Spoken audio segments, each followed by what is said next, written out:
नमस्कार दोस्तों, स्वागत है आपका अपने YouTube channel latest join us पर। आशा करता हूं कि आप लोग ठीक होंगे, मस्त होंगे और आपकी तैयारी भी अच्छे से चल रही होगी। तो उसी तैयारी के क्रम में एक और वीडियो आपके लिए लेकर आए हैं जिसमें 50 प्रश्न होंगे। वीडियो को शुरू करने से पहले चैनल को लाइक सब्सक्राइब जरूर कर लें और हाँ, वीडियो को स्किप ना करें, इसे पूरा देखें क्योंकि ये बहुत ही अ, अच्छा कंटेंट है आपके लिए, बहुत ही महत्वपूर्ण होने वाला है। जिसमें 50 प्रश्न होंगे जीएस स्पेशल बीपीएससी टायर परीक्षा 3 के लिए। तो शुरू करते हैं आज का सेशन। तो आज का पहला प्रश्न है, डॉक्टर राजेंद्र प्रसाद कहाँ के रहने वाले थे? तो डॉक्टर राजेंद्र प्रसाद आपके बिहार से थे। राजकुमार शुक्ला किस गांव के निवासी थे? तो राजकुमार शुक्ला मुरली भरहवा के निवासी थे। सच्चिदानंद सिन्हा किसके साथ जुड़े थे? सच्चिदानंद सिन्हा इनमें से किसी के भी साथ नहीं जुड़े थे। कुंवर सिंह ने 1857 के विद्रोह का नेतृत्व किस प्रांत से किया था? तो कुंवर सिंह ने बिहार प्रांत से 1857 की क्रांति का नेतृत्व किया था। कुंवर सिंह राजा थे जगदीशपुर के। तो कुंवर सिंह राजा थे जगदीशपुर से। कुंवर सिंह के विरुद्ध आरा में अंग्रेजी फौज का नेतृत्व करने वाला पहला सेना नायक इनमें से कौन था? तो पहला सेना नायक था कैप्टन डेनवर। कौन था? Captain Denver. कुंवर सिंह के पिता का नाम था साहबजादा सिंह। कुंवर सिंह जो कि 1857 की क्रांति के क्रांतिकारी थे, तो उनके पिता का नाम साहबजादा सिंह था। बिहार की प्रचलित कला है, तो ये मधुबनी हो जाएगा। अवधी ये जो है आपके उत्तर प्रदेश की बोली है। बिहार का प्रसिद्ध पर्व, बिहार का एक प्रसिद्ध पर्व है जिसे कहा जाता है छठ पूजा। दुर्गा पूजा बंगाल की है, बैसाखी पंजाब की है। बिहार की पेंटिंग विधा कौन सी है? तो बिहार की पेंटिंग विधा आपकी मधुबनी है। सोनपुर मेला को कहते हैं हरिहर क्षेत्र मेला। जो सोनपुर का मेला बिहार में लगता है, इसे हरिहर क्षेत्र मेला भी कहा जाता है। बिहार का अद्वितीय त्योहार क्या है? बिहार का अद्वितीय त्योहार बिहू है। क्या है? बिहू है। निम्नलिखित में से कौन बिहार का लोक नृत्य है? तो बिहार का लोक नृत्य है जट जटिन। गरबा गुजरात का है, कर्मा आपके उत्तर प्रदेश के मिर्जापुर में चलता है और जट जटिन आपके बिहार का लोक नृत्य है। पद्मश्री सीता देवी किसकी प्रसिद्ध हस्ती थी? तो पद्मश्री सीता देवी मधुबनी पेंटिंग की प्रसिद्ध हस्ती थी। नव नालंदा महाविहार किसके लिए विख्यात है? तो नव नालंदा महाविहार ह्वेनसांग स्मारक के लिए विख्यात है। निम्नलिखित में से किस नगर में सूर्य मंदिर स्थित है? तो सूर्य मंदिर देव में स्थित है। बिहार में परमानेंट सेटलमेंट लागू करने का कारण था जमींदारी प्रथा का निर्मूलन। परमानेंट सेटलमेंट लागू करने का कारण जमींदारी प्रथा का निर्मूलन करना था। बिहार में महात्मा गांधी के पूर्व सापेक्ष राष्ट्रीय सक्रियता की अनुपस्थिति इसके अभाव में देखी जा सकती है, एकीकृत समुदायों के अभाव में। किस क्षेत्र में राहुल सांकृत्यायन 1920 के असहयोग आंदोलन में सक्रिय थे? तो राहुल सांकृत्यायन छपरा से आंदोलन में सक्रिय थे। चंपारण नील आंदोलन के राष्ट्रीय नेता कौन थे? तो चंपारण नील आंदोलन के राष्ट्रीय नेता महात्मा गांधी जी थे। हजारीबाग में बिहारी स्टूडेंट्स कॉन्फ्रेंस का 16वां अधिवेशन हुआ 1921 में। गांधी जी ने भारत में पहली बार सत्याग्रह आंदोलन बिहार में कहां प्रारंभ किया? तो नील आंदोलन चंपारण से शुरू किया था। 1922 में गया के इंडियन नेशनल कांग्रेस के अधिवेशन के अध्यक्ष कौन थे? तो चित्तरंजन दास थे।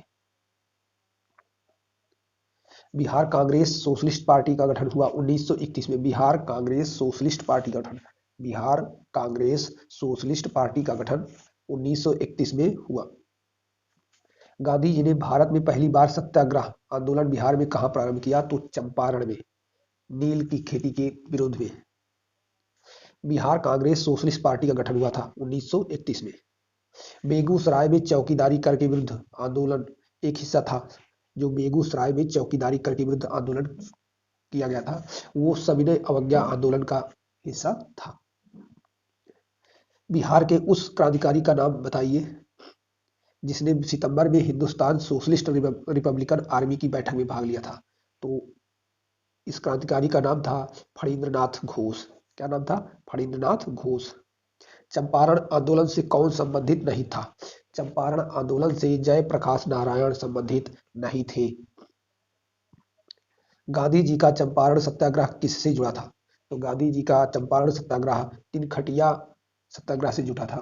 तिनखटिया व्यवस्था को नील की खेती से संबंधित है, जिसमें 3/20 भाग पर नील की खेती करना अनिवार्य कर किया गया था। प्रभावती देवी किस क्षेत्र की स्वतंत्रता संग्राम सेनानी थी?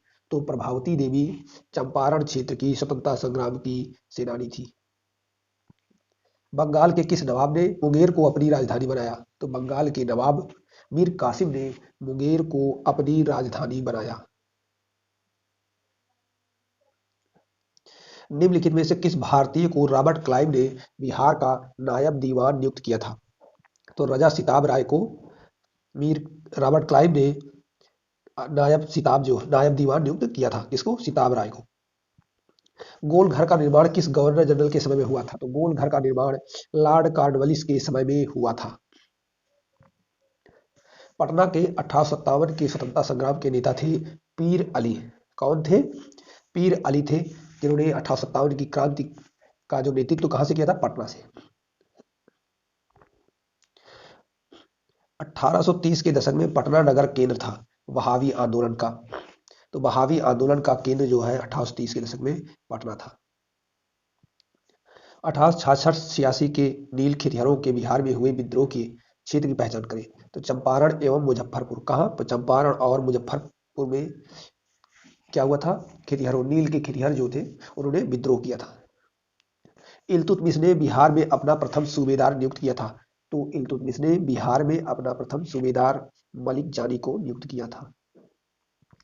अकबर ने बंगाल तथा बिहार को मुगल साम्राज्य में मिलाया था। अकबर ने बंगाल और बिहार को 1576 में अपने साम्राज्य में मिलाया था। किसने प्राचीन पाटलिपुत्र नगरी के स्थान पर पटना शहर बसाया? तो पाटलिपुत्र के स्थान पर पटना शहर का निर्माण शेरशाह सूरी ने कराया था। मध्यकाल के किस शासक के शासनकाल में बिहार का समूचे उत्तर भारत में राजनीतिक प्रभाव रहा? तो शेरशाह सूरी के समय में बिहार का समूचे उत्तर भारत में राजनीतिक प्रभाव रहा। मुगलों के पतन के बाद बिहार किसके अधीन हो गया? मुगलों के पतन के बाद बिहार बंगाल के नवाब के अधीन हो गया। सम्राट शाह आलम द्वितीय ने ईस्ट इंडिया कंपनी को बंगाल तथा उड़ीसा की दीवानी प्रदान की 12 अगस्त 1765 को इलाहाबाद की संधि के द्वारा। किस मुसलमान शासक के शासनकाल में बिहार की खोई हुई प्रतिष्ठा आंशिक रूप से पुनः स्थापित हुई? तो शेरशाह सूरी के शासनकाल में बिहार की खोई हुई प्रतिष्ठा आंशिक रूप से पुनः स्थापित हुई थी। विश्व का पहला गणतंत्र वैशाली में किसके द्वारा स्थापित किया गया? तो विश्व का पहला गणतंत्र वैशाली में लिच्छवियों द्वारा स्थापित किया गया था। बिंबिसार ने निम्नांकित किस राज्य से वैवाहिक संबंध स्थापित नहीं किया था? तो बिंबिसार ने विदेह से वैवाहिक संबंध स्थापित नहीं किया था। राजकुमारी चेलना कौन थी? तो वज्र लिच्छवी राजकुमारी थी राजकुमारी चेलना। निम्नलिखित किस राजा ने वैवाहिक नीति अपनाकर अपने राज्य की स्थिति मजबूत की थी? तो बिंबिसार ने अपनी स्थिति को मजबूत करने के लिए राज्यों के साथ वैवाहिक संबंध स्थापित किए। अजात शत्रु ने अवंती के हमले से बचने के लिए किलाबंदी की थी। उसने वह किला कहाँ बनवाया था? तो राजगीर में। मगध की प्रारंभिक प्रथम राजधानी कौन सी थी? तो मगध की प्रारंभिक राजधानी गिरिब्रज थी। किस शासक द्वारा सर्वप्रथम पाटलिपुत्र का राजधानी के रूप में चयन किया गया? तो पाटलिपुत्र के रूप में राजधानी का चयन सर्वप्रथम उदयन ने किया था। उदयन के बाद मगध साम्राज्य पर किस राजवंश का शासन स्थापित हुआ? तो उदयन के बाद शिशुनाग वंश का शासन स्थापित हुआ था। मेगास्थनीज की पुस्तक का नाम क्या है? तो इनकी पुस्तक का नाम था इंडिका। क्या था? इंडिका। पाटलिपुत्र को इनमें से किस शासक ने सर्वप्रथम अपनी राजधानी बनाई? तो सर्वप्रथम अपनी राजधानी बनाई थी किसने पाटलिपुत्र को? तो चंद्रगुप्त मौर्य ने।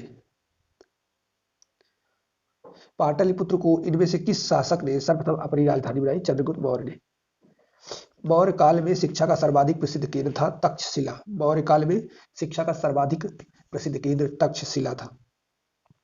कौटिल्य का अर्थशास्त्र कितने अधिकरणों में विभाजित है? तो कौटिल्य का अर्थशास्त्र 14 अधिकरणों में विभाजित है। निम्नलिखित में से चंद्रगुप्त मौर्य का विशिष्ट रूप से वर्णन हुआ है वह है चंद्रगुप्त का मौर्य का विशिष्ट रूप से वर्णन हुआ वह है चंद्रगुप्त मौर्य वंश के संस्थापक। जिसके ग्रंथ में चंद्रगुप्त मौर्य का विशिष्ट रूप से वर्णन हुआ है वह है विशाख दत्त रचित मुद्रा राक्षस में चंद्रगुप्त मौर्य को बीसल कुल का बताया गया है। मगध में मौर्य वंश के शासन की स्थापना किसने की? तो मगध में मौर्य वंश के शासन की स्थापना चाणक्य के सहयोग से चंद्रगुप्त मौर्य ने की थी।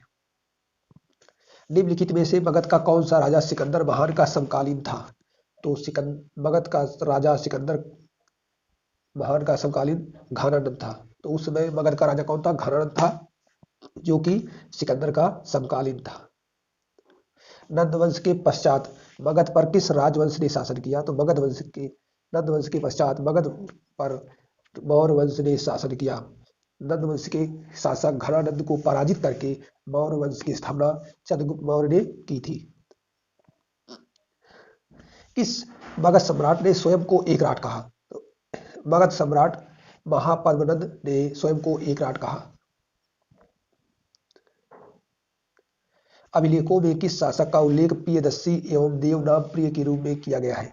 तो अशोक के अभिलेखों में उसे प्रियदर्शी एवं देवनाम प्रिय के नाम से संबोधित किया गया है। गुप्त वंश के किस शासक को भारत का नेपोलियन कहा जाता है? तो गुप्त वंश के शासक समुद्रगुप्त को भारत का नेपोलियन कहा जाता है। तो दोस्तों आज के सेशन में टोटल 61 प्रश्न थे, जो कि बीपीएससी टायर 3 के लिए बहुत ही महत्वपूर्ण है। ये बहुत ही जो बिहार स्पेशल से संबंधित है। तो आज के सेशन में बस इतना ही। मिलते हैं किसी और वीडियो और सेशन के साथ। तब तक के लिए जय हिंद।